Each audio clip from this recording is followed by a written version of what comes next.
So here's something that should genuinely alarm you. While millions of Americans thought their retirement savings were safely parked in bonds and CDs, the U.S. banking system was quietly sitting on over $337 billion in unrealized losses as of the third quarter of 2025, according to the FDIC's own quarterly report. That's not some fringe theory. That's the Federal Deposit Insurance Corporation telling us that the very institutions holding your money have been bleeding value on the same instruments they told you were safe. The Federal Reserve just held interest rates steady at 5 to 75% at its January 2026 meeting. And now the question that every single retiree and saver in this country needs to be asking is brutally simple. Are bonds or CDs actually protecting your money right now, or are they quietly destroying it? It's honestly hard to believe we're even having to ask that question about the two investments that are supposed to be the safest in the world. And trust me, the answer is more complicated and more alarming than Wall Street wants you to believe. Let me fill you in on what's been happening behind the curtain. To understand why this question matters so much right now, you need to understand the landscape we're operating in. For the better part of 4 decades, from the early 1980s until about 2020, bond investors lived in what can only be described as a golden age. Interest rates were on a long, steady decline. When rates go down, bond prices go up. So if you bought bonds, you made money almost no matter what. An entire generation of financial advisors built their careers on the simple advice of putting your money in bonds for safety. Your 401k target date fund had bonds in it. Your pension fund was loaded with bonds. Your financial planner told you that as you got closer to retirement, you should shift more and more of your portfolio into bonds and CDs. And for a long time, that advice was solid. It worked. Bonds delivered steady income, capital preservation, and peace of mind. But here's where the rubber meets the road. Starting in 2022, the Federal Reserve embarked on the most aggressive interest rate hiking campaign in decades. They pushed the federal funds rate from near zero all the way up to 25 to 5% by July 2023. That was the highest level in over 2 decades. And what did that do to bonds? It absolutely crushed them. According to a Morningstar analysis published in January 2026, the bond market experienced what they called the worst bond bear market in 150 years of recorded data. Not 50 years, not a century, 150 years. The 10-year U.S. Treasury yield climbed from roughly 5% in January 2021 to over 5% by late 2023, and bond prices, which move inversely to yields, collapsed. A 30-year Treasury bond purchased at auction in mid-2020 lost over half its market value by 2023. Let that sink in. The so-called safest investment in the world lost more than 50 cents on every dollar. Meanwhile, CDs were telling a completely different story. As the Fed raised rates, banks started offering higher and higher yields on certificates of deposit. For the first time in over 15 years, savers could lock in 5% or more on a simple FDIC-insured CD. No market risk, no price fluctuations, just a guaranteed return backed by the full faith and credit of the federal government's deposit insurance up to $250,000 per depositor per institution. It looked like CDs were the obvious winner, the smart money play, the no-brainer. But here's where things get interesting, because that story is already changing underneath our feet. The Fed cut rates 3 consecutive times in the final months of 2025 in September, October, and December, bringing the benchmark rate down to the current 5 to 75% range. And according to J.P. Morgan's analysis following the January 2026 meeting, the central bank is now in a holding pattern, with markets pricing in at most 2 additional cuts this year. Goldman Sachs researchers are anticipating further reductions that could bring the target rate down to 25% by mid-year. That means CD rates, which track the federal funds rate almost lockstep, are heading lower. An Experian analysis from late 2025 confirmed it plainly. CD yields have been declining since September 2024, and they are expected to drop further throughout 2026. The golden window for CD savers is already closing. If you locked in a 5% CD 18 months ago, congratulations. But good luck finding that rate today. The best you'll find right now, according to bank rate data, is around 2%, and by year end that number could slide closer to 7%. Now here's the kicker. At the exact same time CD rates are falling, something truly unsettling has been happening in the bond market that fundamentally changes the calculus for every American saver. During the April 2025 tariff crisis, triggered by the Trump administration's Liberation Day trade announcements, something broke that hadn't broken in 25 years. Normally, when stocks crash, investors flee to the safety of Treasury bonds. That's been the pattern since the year 2000. Stocks go down, bond prices go up, yields go down. It's the fundamental reason financial advisors tell you to hold bonds as a counterweight to stocks in your portfolio. It's the bedrock assumption behind the classic 60-40 portfolio that tens of millions of Americans rely on for their retirement. But in April 2025, stocks crashed and bonds crashed right alongside them. The 10-year Treasury yield surged to 5%. The 30-year yield spiked 54 basis points in just 3 days, the biggest such move since 1982.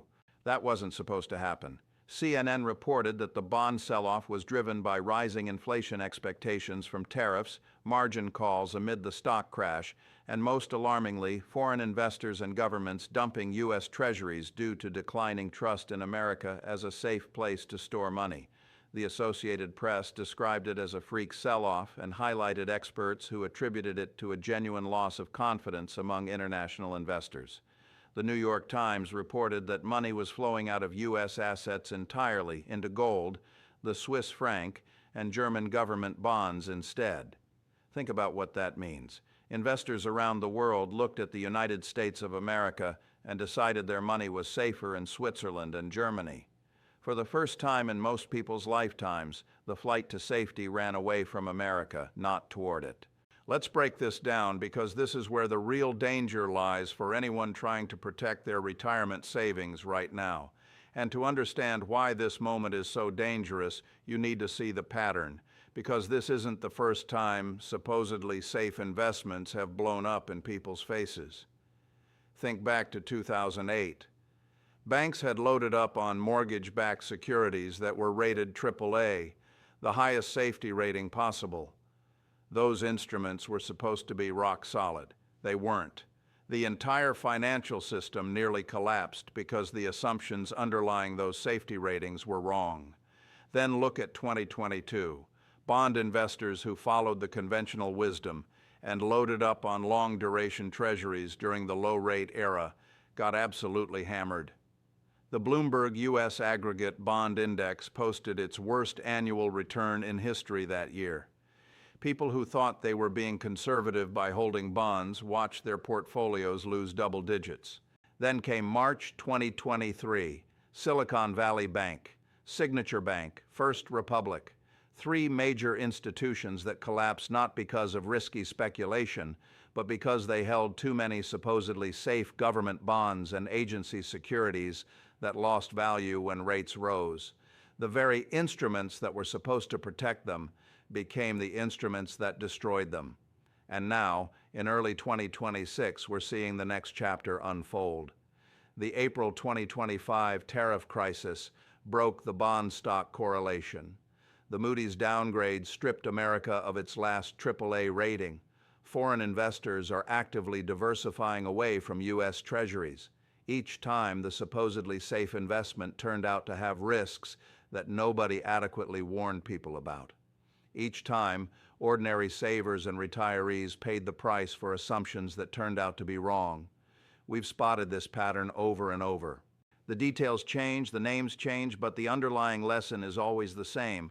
Safety is not permanent, and the instruments you rely on to protect your wealth can become the very things that endanger it if you're not paying attention to how the world is changing around them. Legal and financial experts are starting to sound the alarm in ways that should catch everyone's attention.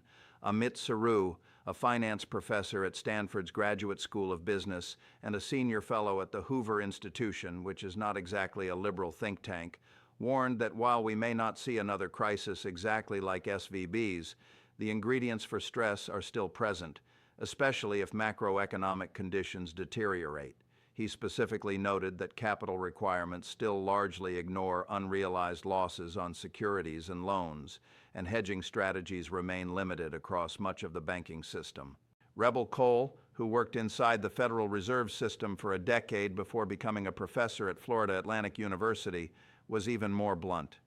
He told Fortune that banks across the country are sitting on what he called a tinderbox, and that it's just going to take one spark.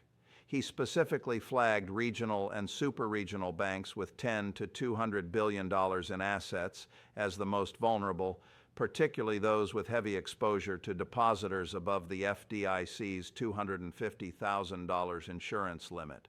When even a former Federal Reserve insider is using words like tinderbox to describe the banking system's exposure to bond losses, that's the moment to really pay attention.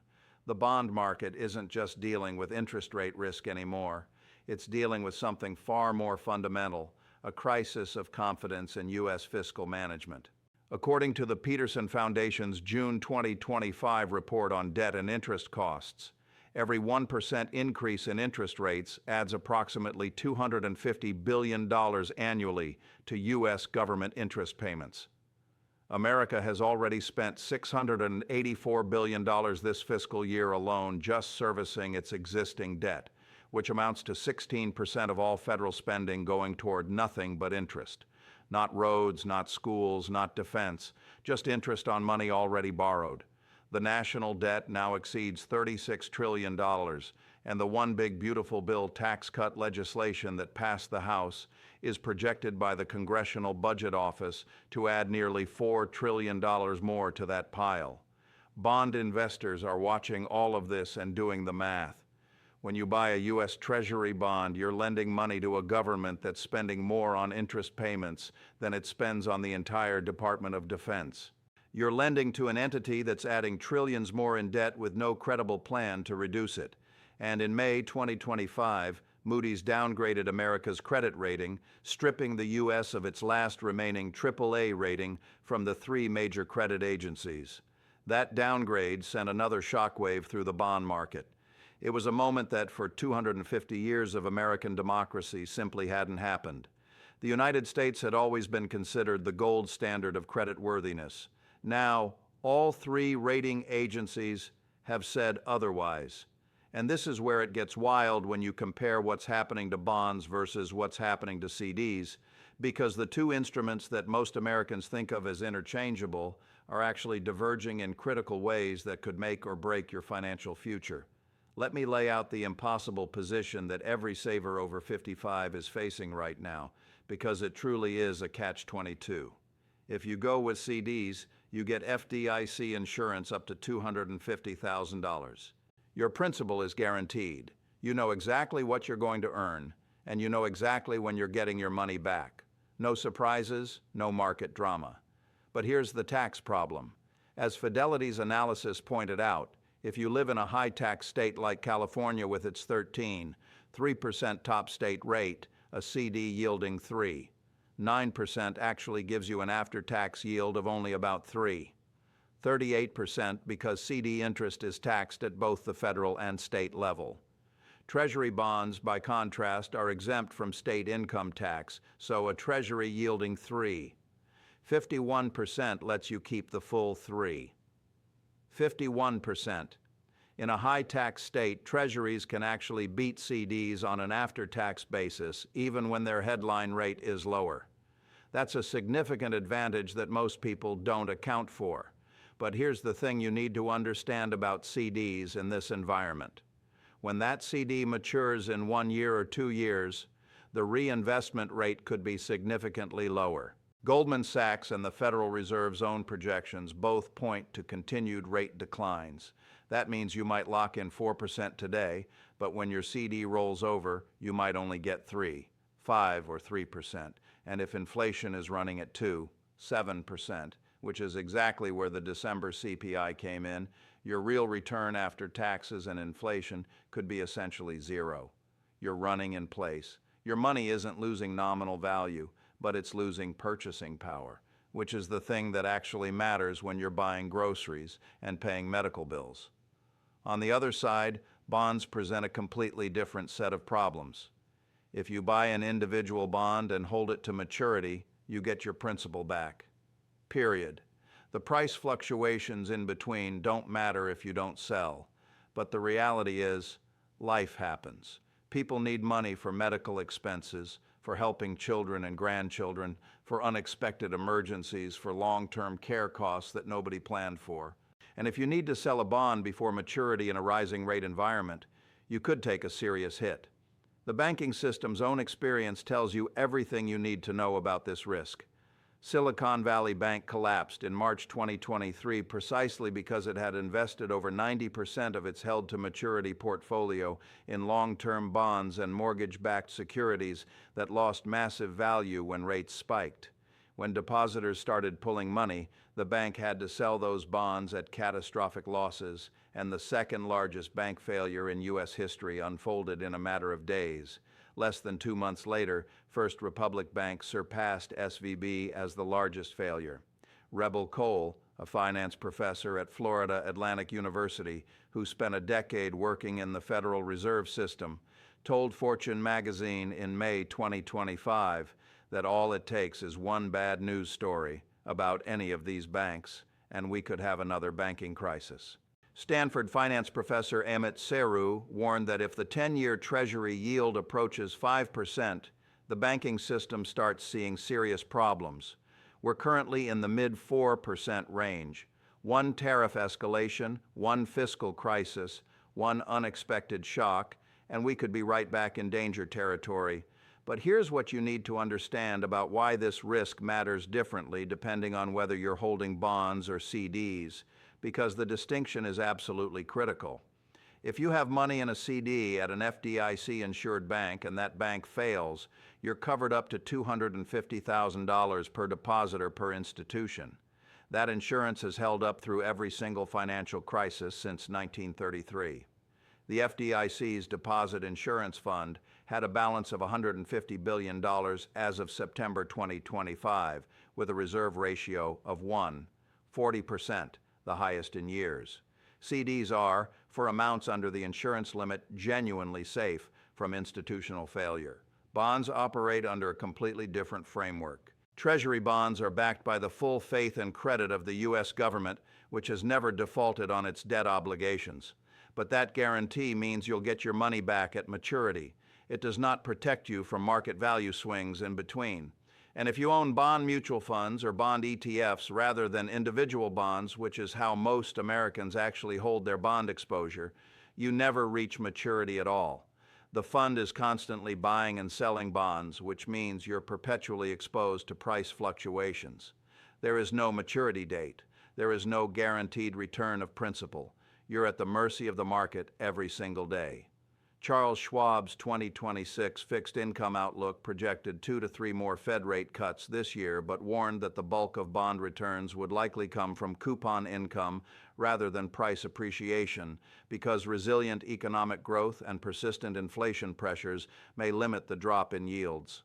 Kathy Jones, Schwab's chief fixed income strategist, told Yahoo Finance that she doesn't think the case for rate cuts is going to present itself until mid-year at best, and maybe not at all in 2026. That's the chief bond strategist at one of America's largest brokerages telling you not to expect a bond rally anytime soon. And here's where it gets really interesting, because there's a third option that most people overlook entirely, and it might be the most important one in this environment. Treasury inflation-protected securities, or TIPS. These are bonds issued by the U.S. government whose principal value adjusts automatically with inflation. If the consumer price index goes up, your principal goes up with it. If inflation falls, your principal adjusts down, but it can never drop below the original face value at maturity.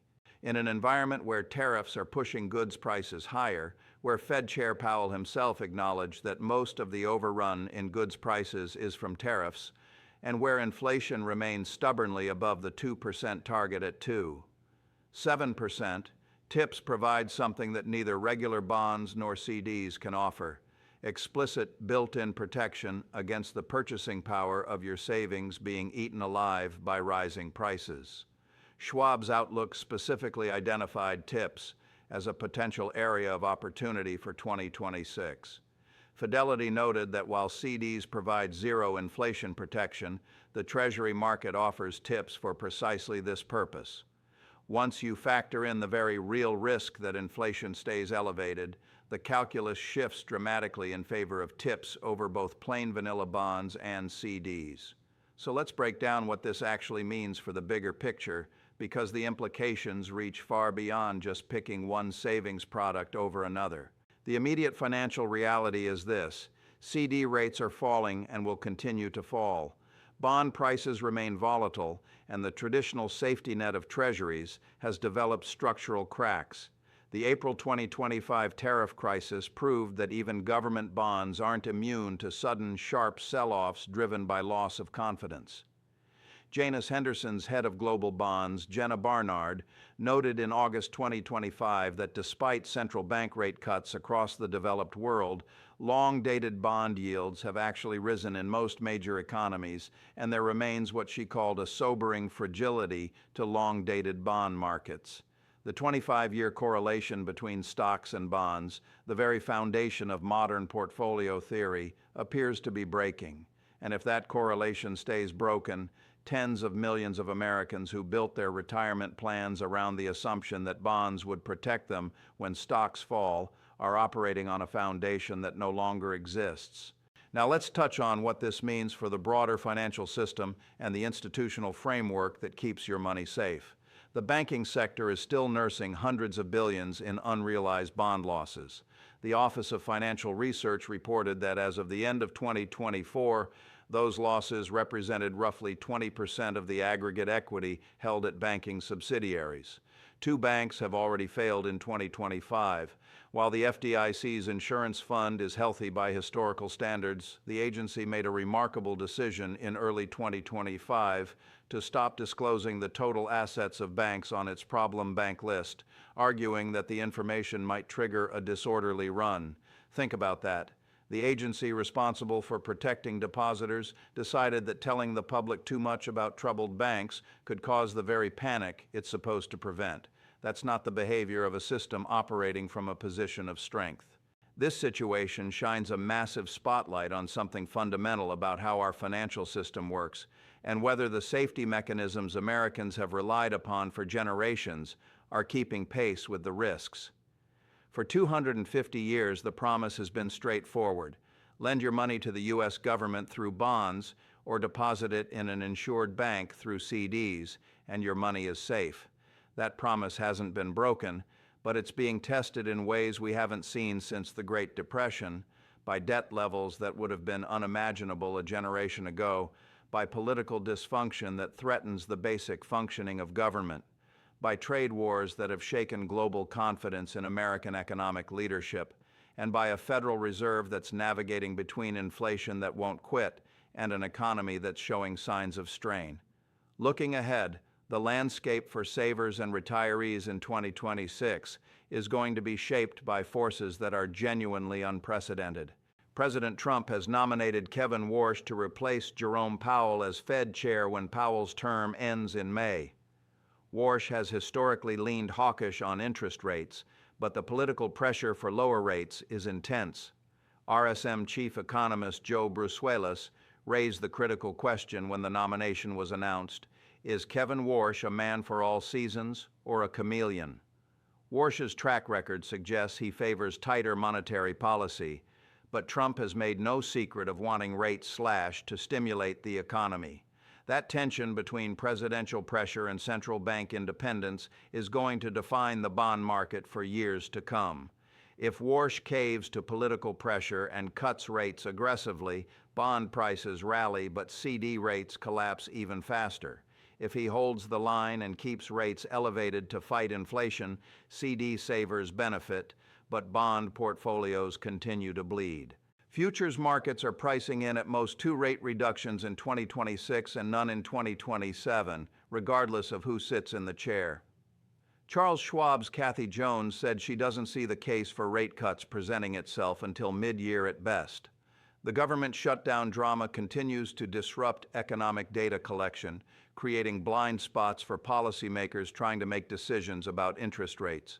And the bond market remains, as Trump himself once called it, yippy, capable of sending shockwaves through the entire financial system at a moment's notice. The political implications are significant too. With the 2026 midterm elections approaching, every Republican in a competitive district is watching the bond market nervously. Senator Ted Cruz himself warned about a potential bloodbath in the midterms if economic conditions deteriorate. Voters don't reward chaos and dysfunction, and right now the financial landscape is delivering both in abundance.